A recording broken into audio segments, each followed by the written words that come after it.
Bolsonaro muda o discurso para salvar o pescoço na cúpula do clima, mas é ignorado por Joe Biden. Ricardo Salles vira o foco de uma campanha internacional. Com ele, o Brasil não é levado a sério na questão ambiental.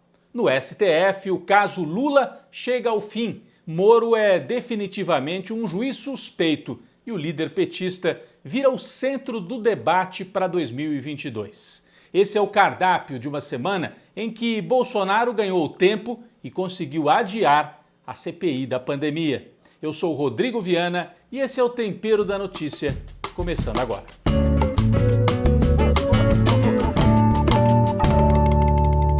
Foi uma cena constrangedora logo na abertura da Cúpula do Clima, um evento organizado pelo presidente dos Estados Unidos, Joe Biden. Ele prometeu na campanha eleitoral que a agenda climática estaria no centro desse mandato de Biden. E uma cena constrangedora para o Brasil.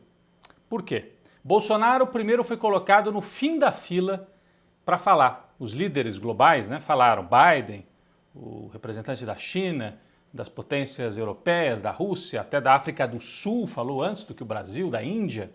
E o Bolsonaro ficou lá para o fim da fila, falou depois do que a Argentina. Mas o pior foi que, pouco antes dele aparecer no telão, já que era uma conferência virtual, o presidente Joe Biden saiu daquele ambiente. Ele estava sentado na mesa, a gente tem até a imagem. E aí o Bolsonaro aparece no telão e o Biden fora da sala. Claramente um sinal enviado para o presidente brasileiro. Um sinal de que Biden não se esqueceu, que Bolsonaro apoiou o Trump, disse que a eleição nos Estados Unidos foi fraudada, apoiou a invasão do Capitólio, quando houve aquela tentativa de um golpe, de um tumulto, de uma baderna provocada pelos apoiadores de Trump. E não esqueceu também da política ambiental de Bolsonaro e do ministro dele, Ricardo Salles. Então foi constrangedor, foi um sinal, um aviso, mas tão constrangedor como isso foi o conteúdo do discurso em si. Bolsonaro fez um giro de 180 graus para salvar o pescoço, porque ele está isolado internacionalmente. Então agora, até de certa maneira, é positivo para o Brasil, porque ele assumiu o compromisso de até 2030 zerar o desmatamento ilegal que acontece na Amazônia e até 2050 equilibrar também, zerar a emissão de carbono. Os ambientalistas fazem esta conta, Tudo que você emite de poluição de carbono, então poluição de carro, das fábricas, das queimadas, isso tudo é emissão. E tudo que você preserva. E aí tem que se chegar a um equilíbrio. O mundo não pode mais produzir carbono em excesso. E o Bolsonaro assumiu o compromisso de até 2050 o Brasil equilibrar essa emissão, algo que ele não vinha fazendo. Então ele muda o discurso, ele tem um ministro do meio ambiente que sempre foi negacionista, que apoia os madeireiros, ele sempre lidou com desprezo com a questão indígena e ambiental. Fez esse discurso, mas para atender aqui o público interno, o mercado, os empresários, mostrar, olha, não, eu não estou também mais nessa linha, porque eu sei que isso atrapalha os investimentos. Porque internacionalmente o desastre já está colocado. Até essa posição mesmo do Biden de sair da sala colocou o Bolsonaro de castigo. Se ele sobreviver até 2022, ele vai ter que suar muito para reconquistar a confiança dos investidores internacionais e dos ambientalistas. Então, o discurso visto com reserva e foi uma manobra defensiva para o Bolsonaro tentar recuperar um pouco do apoio que ele tem, ou que ele já teve junto aos empresários e que está perdendo, porque os empresários ficam preocupados. O Brasil está carimbado como um destruidor da natureza, o pior no planeta. Então o Bolsonaro fez uma manobra defensiva aí e fez uma manobra defensiva também internamente esta semana na questão da CPI da pandemia. Com o apoio do presidente do Senado, Rodrigo Pacheco, o Bolsonaro conseguiu adiar a instalação da CPI da pandemia, que alguns chamam de CPI do genocídio. E eles estão preocupados, os bolsonaristas. Adiaram para ver se conseguem tirar o Renan Calheiros da relatoria. A princípio vai ser o Renan Calheiros, que é do MDB, é um homem moderado, mas é anti-Bolsonaro. Então eles estão preocupados e neste fim de semana chama muita atenção a capa da revista Veja. O ex-secretário de Comunicação do Palácio do Planalto, o Fábio Van Garten, vai para a Veja e diz que o problema era a incompetência do Pazuello na pandemia. Então, tenta atirar tudo no colo do general Pazuello, para salvar o pescoço dele, Fábio Van Garten, que vai ser convocado também para a CPI, e principalmente tentar ainda ajudar o chefe, o Jair Bolsonaro. Então eles começam a se queimar, a se atracar internamente dentro do bolsonarismo por causa da CPI. Então o Pacheco deu essa ajudinha para o governo, atrasando o início da comissão de inquérito, porque o Bolsonaro está em desvantagem. Dos 11 membros titulares, ele só tem 4 que o apoiam. Tentar ainda trocar algum, mas os analistas em Brasília acham quase impossível. O Bolsonaro vai ficar em minoria nesta comissão de inquérito.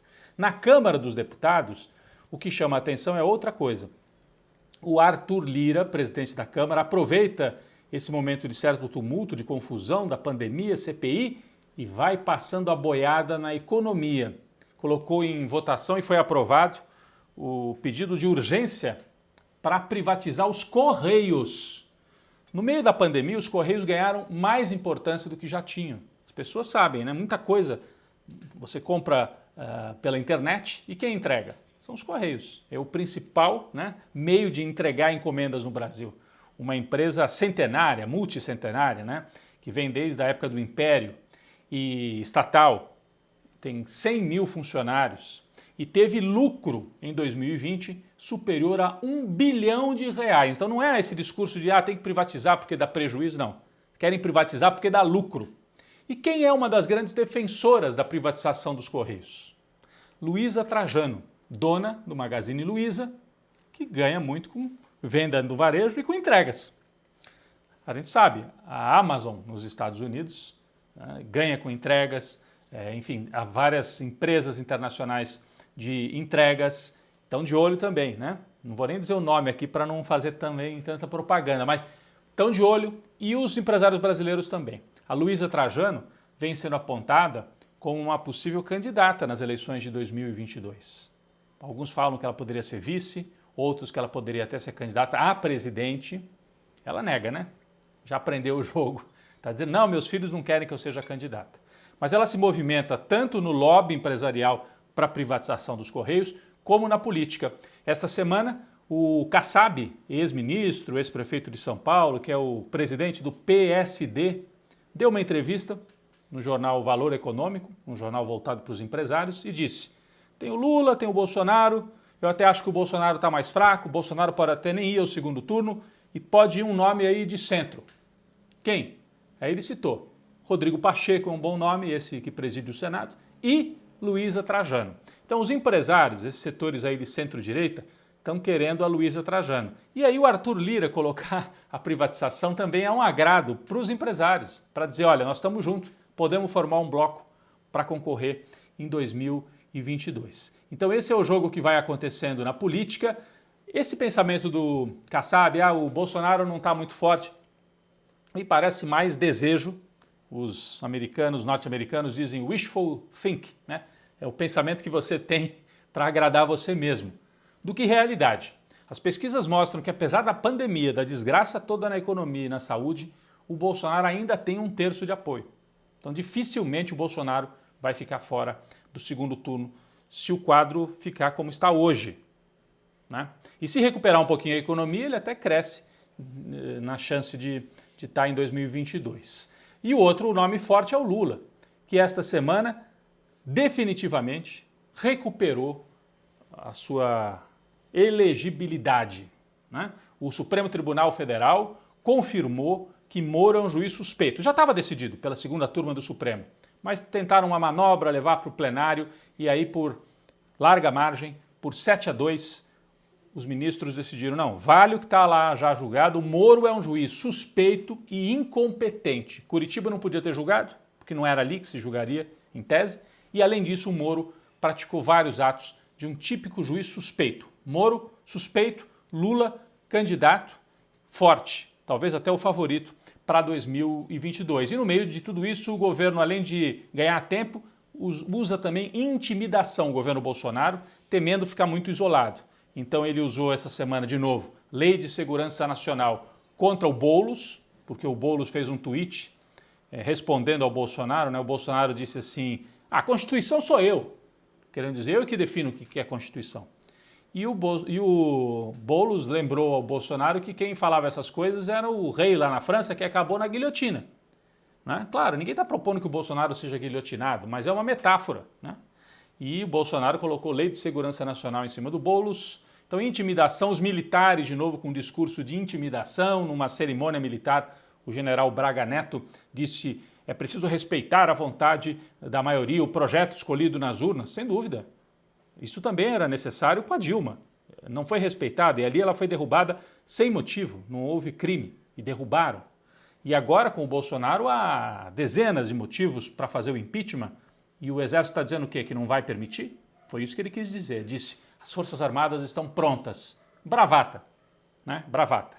Então é isso, tentam intimidar porque estão nas cordas, estão em dificuldades e esse é o quadro, a partir de agora, definitivo. Lula versus Bolsonaro. E o pessoal aí de centro-direita tentando achar uma alternativa e esse nome ainda não apareceu.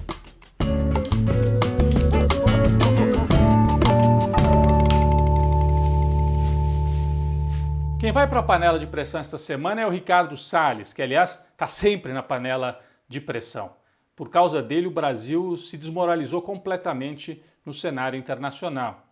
Ele é aquele que falou, vamos passar a boiada, aproveitar a confusão da pandemia e passar a boiada, que é autorizar madeireiro a derrubar a floresta, autorizar garimpo em área indígena, mudar a legislação, isso que ele chamou de passar a boiada. Fez até gracinha com isso. Recentemente foi denunciado por um delegado da Polícia Federal em Manaus que acusou o Ricardo Salles de favorecer os madeireiros, o ministro do Meio Ambiente.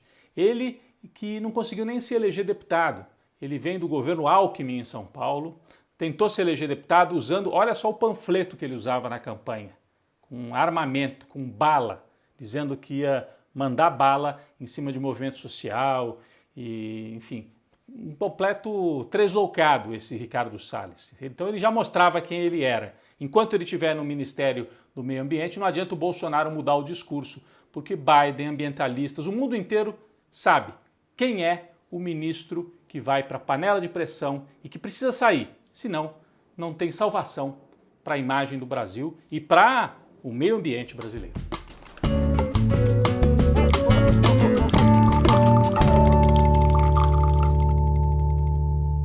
O nosso cafezinho essa semana vai para um grande personagem, um grande companheiro e combatente, um grande jornalista, o Alípio Freire, que infelizmente foi mais uma vítima esta semana da Covid-19. Aos 75 anos de idade, morreu em São Paulo.